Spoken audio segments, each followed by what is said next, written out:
Welcome to the Cabral House Call. I'm Stephen Cabral, board-certified naturopathic doctor, and today I'm here to answer your wellness, weight loss, and anti-aging based questions. We're going to stick to the weight loss and nutrition based topic for today. We've kind of honed in on 3 of your specific questions, boiled them down to some of the most frequently asked ones. So today's first question is it okay to skip meals to save calories? So this is one literally I've heard for the last 20 years. And it never seems to die and get old. And that's one of those ones that will just last forever. It's kind of like women shouldn't lift weights because they'll build big muscles. It's one of those things that literally will never seem to go away. But that's okay. So we'll answer that today. And the reason is this. You can never skip meals to save calories because what happens is you end up overeating at that next meal, and then you also start to drop blood sugar levels, you become more irritable, your energy goes down, and it's really difficult to stick to a plan like that. Now, can you do intermittent fasting, which is completely different? That would be like from 7 p.m. at night to 7 a.m. in the morning, and maybe even a longer one where you're going from 7 p.m. at night to lunchtime that next day. Now, that would be a little bit different. We also have a 24-hour intermittent fast where someone will go from, let's say, 6 o'clock the night before to 6 the next night. So they're still having dinner that next night. They're not missing out on one day's worth of food. But what I would say is, in general, it's a very bad idea to skip meals we call it calorie banking. And that means typically I can eat 1,500 calories a day. So I'm not going to eat the entire day so that at night I can go out, have a couple of drinks, and then have dinner as well. To me, that's a bad idea. Again, it's going to lead to potentially more fat increase as well. And that's because the body could potentially think that it's in almost like a starvation-based mode, and it's going to start to save more of those calories. I would much prefer to see you have smaller meals maybe at breakfast and at lunch, maybe a little bit more if you're going out that night, if you're looking at controlling overall calories. But for the most part, that will never work as a long-term plan. So hopefully that answers your question. Next question is, so are all calories equal? It's a great question. And again, this one is a little bit more complicated. And I don't want to give you the canned answer of no, they're not all the same. You can't just interchange different foods. But here's the reason why. Processed carbohydrates and processed foods are going to get digested much, much faster to a much higher degree. That's going to increase the glycemic index of the food. That simply means how quickly does it get broken down into sugar. And that's going to spike blood sugar levels.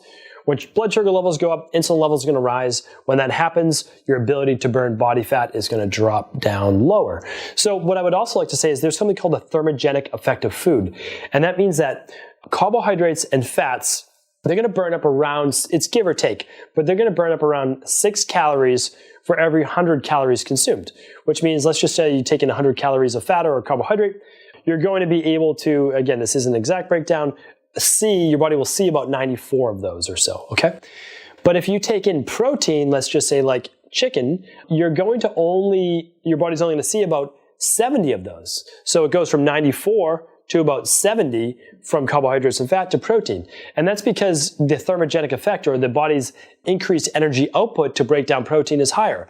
So of course, a calorie is not a calorie is not a calorie, which a lot of people say that is true.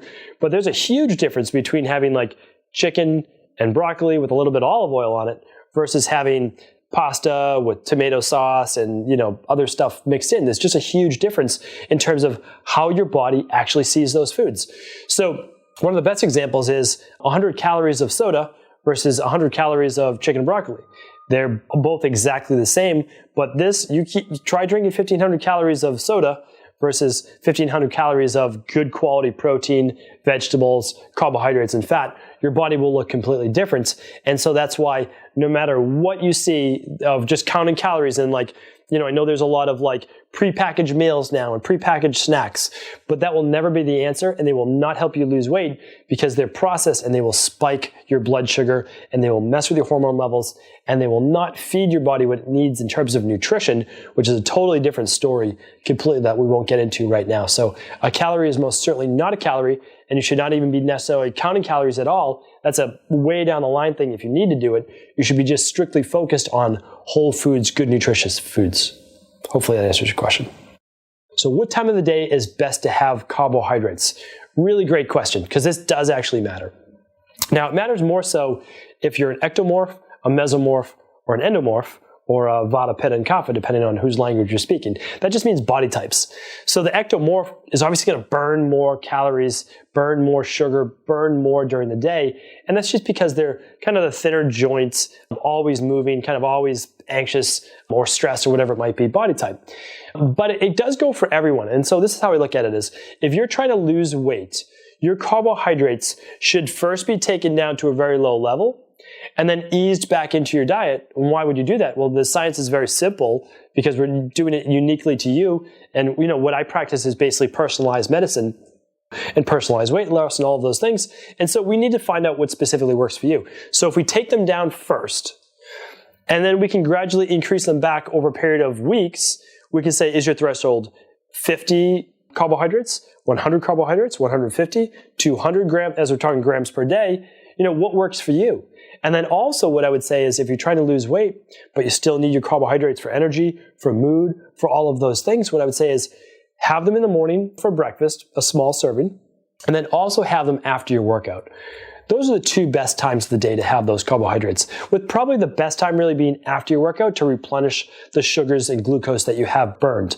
So what I would say is, for now, if you're trying to lose weight, have those fruits that you enjoy or those starches that you enjoy after your workout. And then you can try a smoothie in the morning, which is what I recommend. You can have some in the morning as well. If you're still losing weight with that, fantastic. And then what you can do is you can say, okay, I'm still losing weight, or I've met my goal weight. Now I'm going to try having some at lunch, like some sweet potatoes or something like that. Great. And you're still maintaining your weight.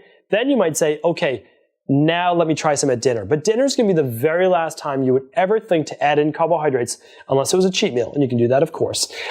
And the reason is that there's no point, if you've already replenished glucose stores or glycogen stores in your body, to then have more at night when you're just not going to be, there's not going to be a call for it. There's not going to be a need for it.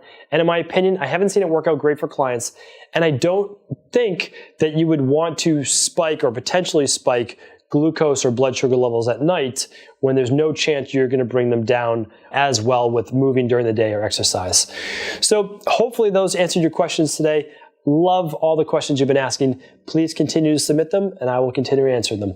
Thank you for joining me once again on Cabral House Call. Thank you for just tuning into the Cabral Concepts. I want to make you aware of a really fun contest we have going on right now in January. And what we're going to do is we're actually giving away over $2,000 in prizes.